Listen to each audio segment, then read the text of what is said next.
Baik, pada pertemuan kita kali ini, saya akan menjelaskan tentang algoritma brute force. Oke, kita akan langsung masuk ke dalam materinya. Pertama, ada pengertian dari brute force. Brute force itu adalah suatu pendekatan yang lempang atau straightforward untuk memecahkan suatu masalah, biasanya didasarkan pada pernyataan masalah. Algoritma brute force memecahkan masalah dengan sangat sederhana, langsung, dan dengan cara yang jelas. Algoritma brute force ini juga disebut juga dengan algoritma naif. Nah, ini adalah contoh-contoh masalah yang bisa digunakan oleh brute force. Maksudnya adalah masalah-masalah yang dapat dipecahkan. Yang pertama menghitung A pangkat N, di mana A-nya lebih dari 0, N-nya adalah bilangan bulat tak negatif. Selanjutnya menghitung N, N tanda seru. Biasanya N tanda seru contohnya ya, 2 tanda seru, itu 2 kali 1 gitu. Di mana N-nya itu bilangan bulat tak negatif. Lalu kemudian mengalihkan dua buah matriks berukuran N kali N. Bisa 2 kali 2, 3 kali 3, sesuai dengan matriknya. Habis itu menemukan semua faktor dari bilangan bulat N selain dari 1 dan N itu sendiri. Selain dari ini juga masih ada lagi contohnya kayak menghitung bilangan prima, banyaknya bilangan prima, cara menyusun, apa, dan lainnya, perhitungan-perhitungan lainnya. Nah, ini beberapa karakteristik dari algoritma brute force. Yang pertama, membutuhkan jumlah langkah yang besar dalam penyelesaiannya. Yang kedua, membantu dalam menemukan algoritma yang lebih cerdas dan lebih mangkus. Lalu sering digunakan sebagai basis bila membandingkan beberapa alternatif algoritma yang mangkus. Teknik brute force juga dapat diterapkan pada sebagian besar masalah, lalu mudah diimplementasikan daripada algoritma yang lebih canggih. Ini termasuk salah satu dari kelebihannya ya. Nah, ini contoh dari algoritma brute force. Jadi ini maksudnya itu adalah contoh-contoh sortnya ya, bukan masalahnya. Nah, contohnya itu ada bubble sort, exhaustive search, sequential search, sama pattern matching. Yang pertama, ada bubble sort. Itu adalah metode atau algoritma pengurutan dengan cara melakukan penukaran data dengan tepat di sebelahnya secara terus-menerus sampai dapat dipastikan dalam satu iterasi tertentu tidak ada lagi perubahan. Nah, bubble sort ini ya digunakan untuk pengurutan ya, pengurutan angka-angka acak. Nah, kelemahan dari bubble sort ini adalah pada saat mengurutkan data yang sangat besar dapat mengalami kelambatan luar biasa karena dia akan satu-satu. Atau dengan kata lain, kinerjanya memburuk cukup signifikan ketika data yang diolah cukup banyak. Nah, ini contohnya dari bubble sort. Nah, jadi ini itu ada 4 iterasi. Nah, di situ ada 6, 4, 3, 2. Nah, kalian bisa lihat ini yang pertama 6, 4, 3, 2. Nah, ditukar deh 6 sama 4. Kan 6 itu lebih besar daripada 4, jadinya dia tukeran. Nah, 6 sama 3. Nah, kan lebih besar 6, jadi tukeran lagi tuh. Jadi ditukar lagi, jadi 4, 3. Habis itu 6 sama 2. 6 paling besar kan, jadi ditukar lagi, jadi 2. Hasil jadi 4, 3, 2, 6. Lalu kemudian akan datanglah iterasi kedua. Maksudnya adalah kita langsung masuk ke iterasi kedua. Di mana 4, 3, 2, 6 dibandingin lagi 4 sama 3, 3 sama 2, 2 sama 6 gitu. Dan akhirnya dihasilkanlah 3, 2, 4, 6. Lalu kemudian masuk ke dalam iterasi ketiga. Di mana 3 sama 2 ditukar lagi. Di mana dihasilkannya 2, 3, 4, 6. Nah, kan tapi kan terjadi satu pertukaran. Makanya itu dia harus masuk ke dalam iterasi keempat, di mana itu udah ada 0 pertukaran. Jadi hasilnya itu sampai 0 pertukaran. Yang kedua ada exhaustive search, yaitu teknik pencarian solusi secara brute force pada masalah yang melibatkan pencarian elemen dengan sifat khusus.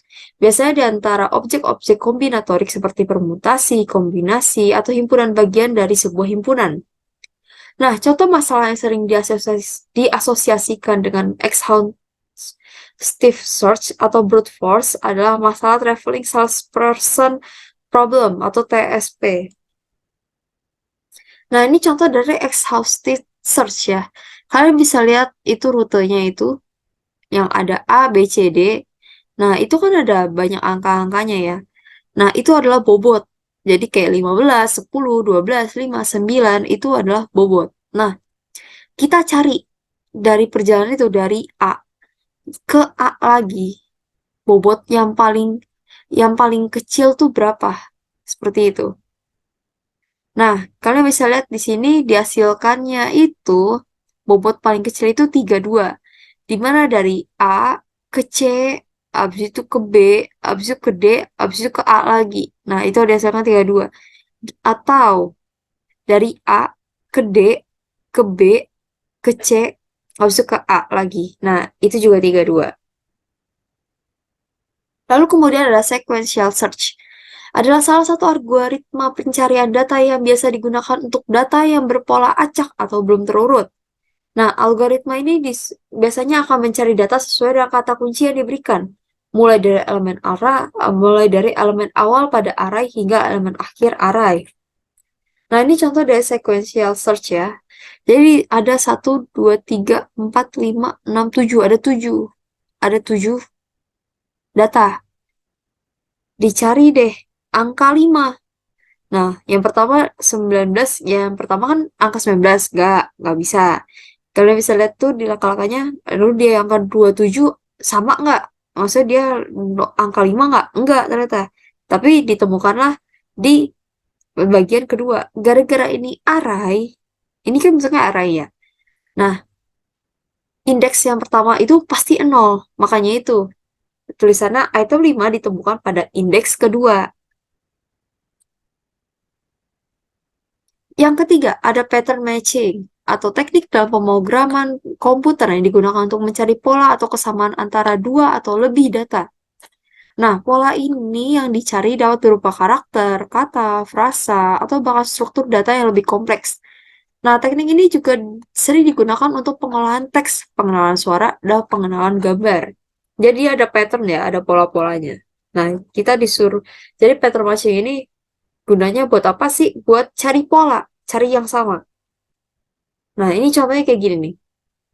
Dari teks nobody noticed him, kita cari kata not-nya. Nah, bisa dilihat di situ. Di situ ada sampai 8 kali. Soalnya dia itu harus ke sebelah kayak bergeser satu-satu. Ya kan? Nah, ditemukanlah deh bagian ke-9. Jadi, nobody not itu ada di urutan ke-8 di situ. Lalu kemudian juga ada lagi itu pattern lagi, pattern yang dari teks itu tuh, yang bisa lihat yang contoh kedua, dari teks itu kita mau menemukan pola yang tulisannya 001 011, di mana ditemukan pada langkah ke-9, seperti itu. Nah, selanjutnya saya akan menjelaskan tentang ACT kalian. Baik, pada ACT kali ini kita akan membuat salah satu implementasi brute force, yaitu proses sorting atau sequential sorting. Seperti yang saya jelaskan tadi sebelumnya, jadi sequential sorting itu pengurutan yang dari kecil ke besar. Untuk programnya adalah sebagai berikut, saya akan jelaskan satu-satu ya. Yang pasti yang pertama kita harus masukin dulu nih, include dulu headernya. Yang kita pakai string sama stdio. Lalu kemudian kita akan masuk ke dalam program utamanya. Sebenarnya banyak implementasi dari brute force seperti yang tadi saya sudah jelaskan di dalam materi. Tapi untuk ACT kali ini kita hanya menggunakan sequential sort saja.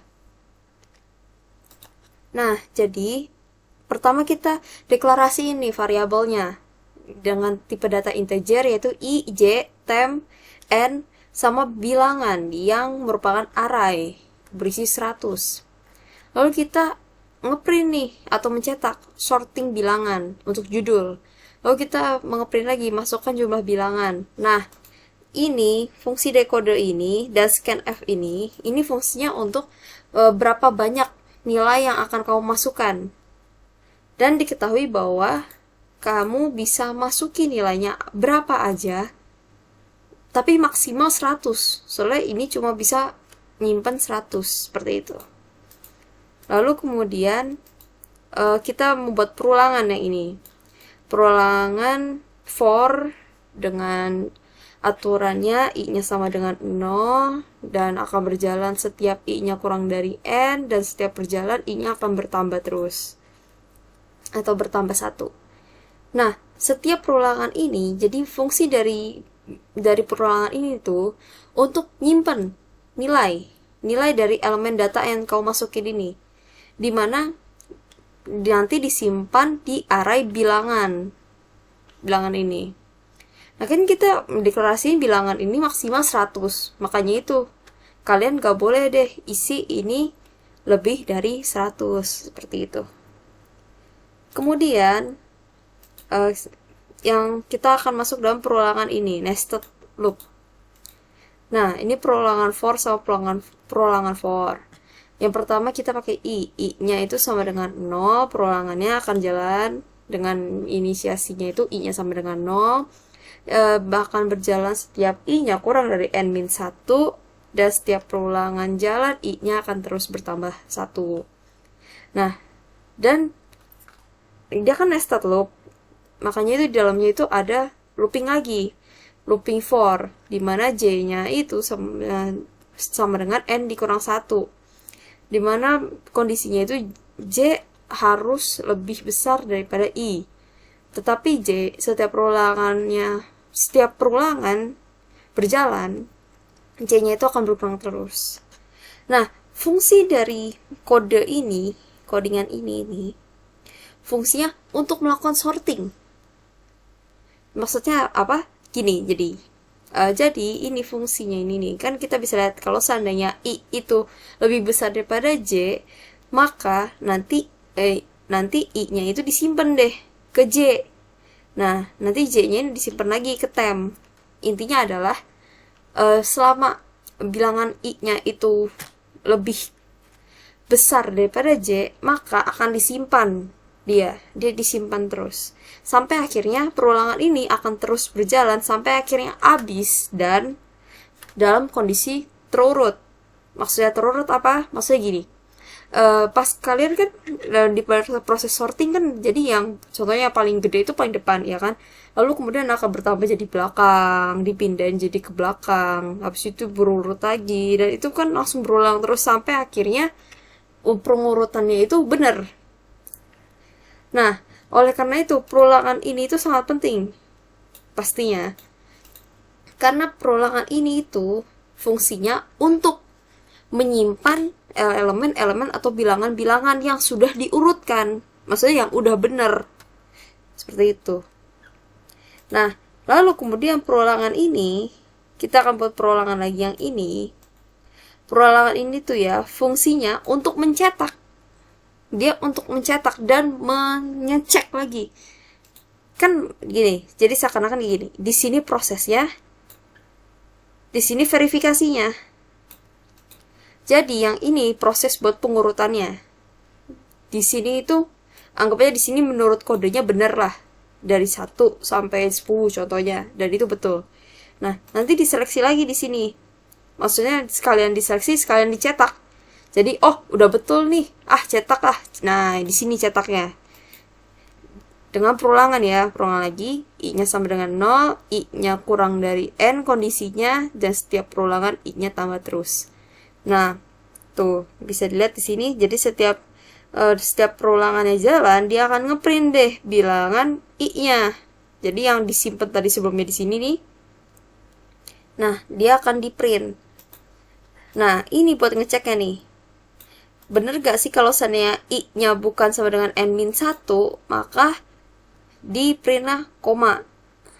Nah, maksudnya apa? Maksudnya gini, jadinya kan ini kan cuma di printnya cuma angka nih, ya kan? Nah, ini itu buat ngeprint komanya. Seperti yang tadi saya bilang juga ini sekalian buat ngecek. Jadi ini buat verifikasinya gitu. Mungkin agak kurang jelas, oleh karena itu saya akan langsung run aja. Nah, seperti ini nanti. Nah, masukkan jumlah bilangan. Nih ya, nih bagian sini. Contoh kita ambil 8 deh. Enggak 8 deh. Ini sesuai dengan NPM kalian boleh. Yang penting ini angka harus ngacak. Maksudnya ngacak adalah kayak gini. Contohnya saya mau ambil angka ada 8. Tapi harus lebih dari 5 ya.